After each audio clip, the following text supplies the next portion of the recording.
So, my brothers, my sisters, my Biafrans all over the world, there's need for us to begin to come out. The need is now.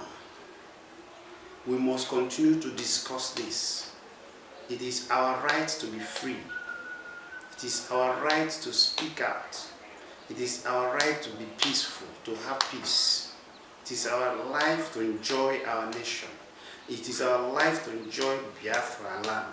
It is also our right to enjoy all the resources, both mineral and solid resources that Almighty Creator Chukwu Okike Abiama has given us in Biafra land.